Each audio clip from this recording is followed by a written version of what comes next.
cross-section of the New England of today and yesterday is the area of a few square miles lying between the foothills of the White Mountains and New Hampshire's 18 miles of seacoast.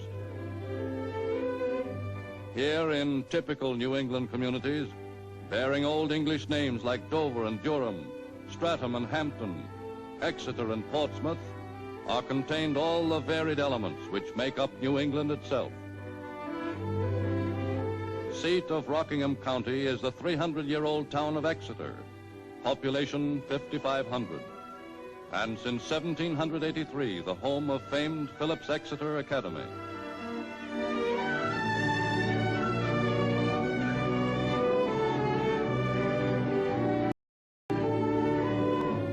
Apart from the academy, the principal employment of the town comes from its few factories, most of them small. But the Wise Shoe Company employs 350, has a weekly payroll of $8,500. And Hervey Kent's cotton mill hires 334 hands and pays them about $7,500 every Saturday. Most of the employees have worked for the Kents for many years.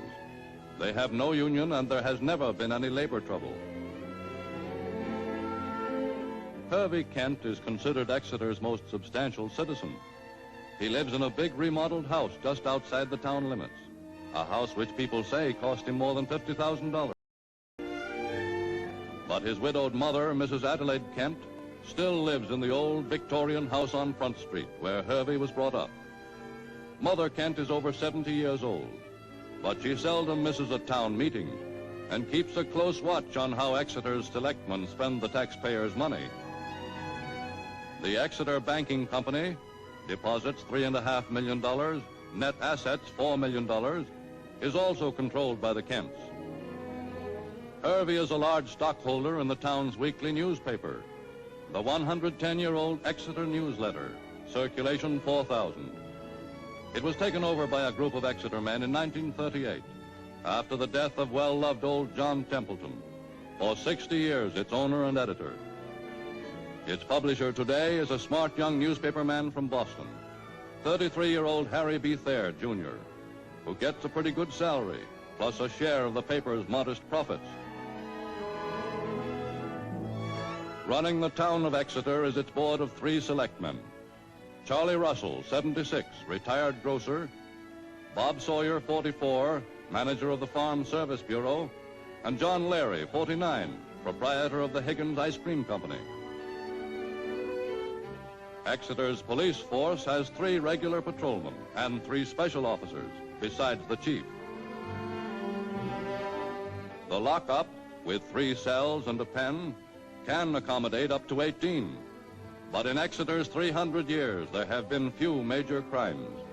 Only 7 known homicides, the last in 1924. The chief, Tom Chrysler, is a firm believer in modern methods of crime detection and a great admirer of the FBI. The chief was one of the first in New Hampshire to make use of fingerprinting in photography. The fire department, organized in 1798, has 5 pieces of modern apparatus, a force of 29 volunteers and 2 permanent firemen. Not counting calls to save cats and dogs and to pull boys out of the Squamscott River, the department answered 20 bell alarms and 105 still alarms last year.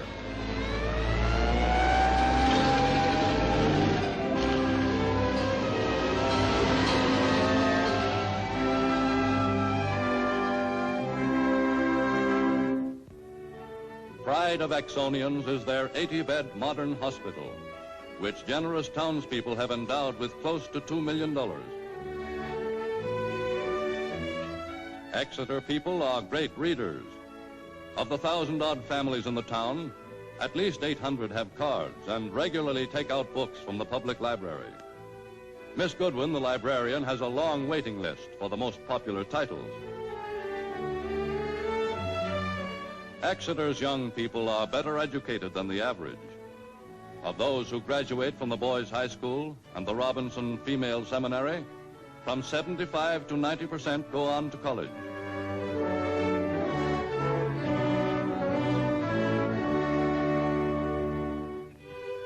oldest business establishment in town is Kimball's, where Exeter has been buying its hardware since 1770. Haley's Market has been in the same family for 103 years. Its present proprietor, Ed Haley, is a grandson of the founder.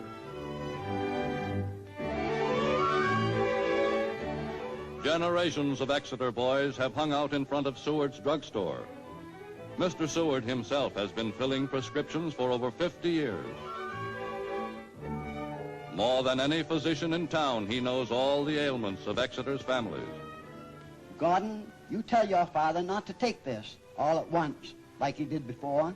The directions are on the bottle. At Seward's soda fountain, installed 50 years ago as an experiment, an ice cream sundae is known as a college ice. Bottled soda pop is called tonic. Across the street is Frank Young's barber shop. For 30 years, a clearinghouse for up-to-the-minute happenings. On the second floor of the newsletter building are the law offices of Exeter's first and best-loved citizen, 84-year-old Judge Henry A. Shute, lawyer and wit, author of the famed Ploopy Shute stories, tales of his boyhood years in Exeter, when his one ambition was to play in the town band. With his 73-year-old younger brother, Ned, Judge Shute swaps many a yarn of Exeter's old days. But before we could do one thing, Templeton grabbed that chap with the nape of the neck, the seat of his shot, raised him right over his head, and went down those 2 flights of stairs and threw that fellow into the middle of the street. Yes, he was an old-fashioned codger, all right. I remember he once told me, he said, Ned, he said, I can forgive a man for beating his wife, but never for splitting the Republican ticket. Life in Exeter is not exciting by big city standards, but it is full and pleasant all the year round. Though winters are long, they don't seem so severe as years ago.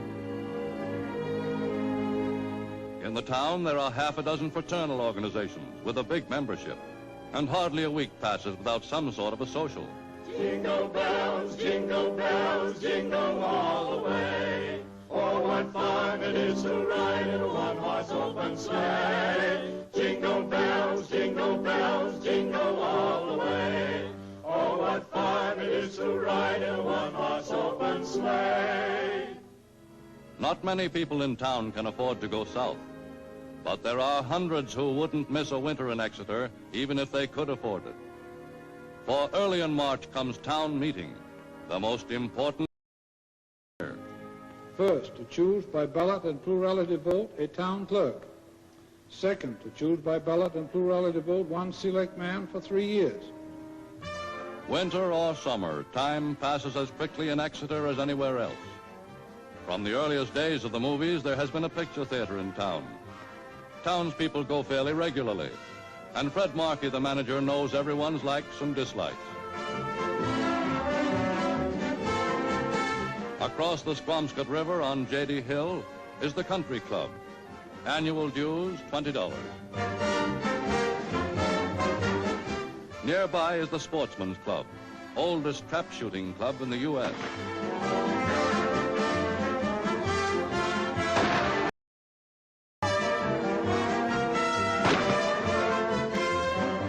Women of the town of Exeter keep busy with community enterprises. This year, the Garden Club is campaigning for roadside conservation and billboard regulation. If 38 states can pass laws regulating the hideous and unsightly billboards that ruin the countrysides and make the highways unsafe, we are not going to have billboards. Beautiful New Hampshire.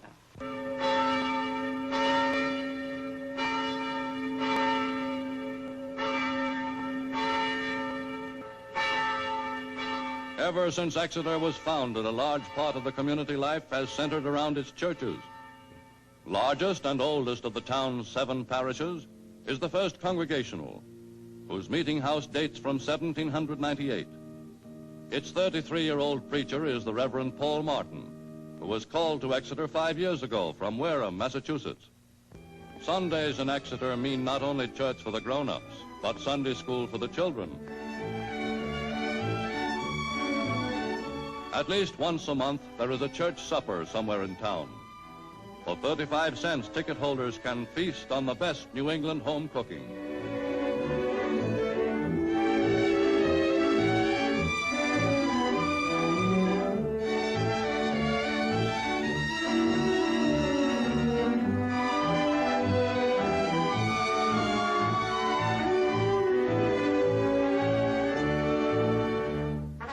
From late spring until early fall, the 100-year-old Exeter Brass Band gives a concert every Tuesday night in the square in front of Town Hall.